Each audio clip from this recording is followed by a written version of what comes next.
নিয়ে গেলাম, আমি বললাম যে এক শর্তে আমি কিন্তু এটা যখন পারি ফেরত দেবো তোমাকে নিতে হবে। এর মধ্যে একদিন হঠাৎ প্রফেসর ডাকলেন, আমাকে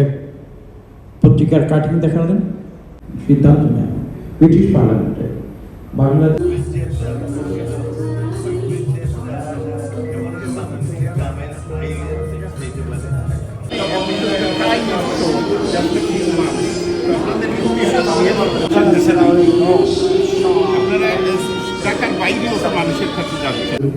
অবসর করে দেশ নিয়ে ভাবি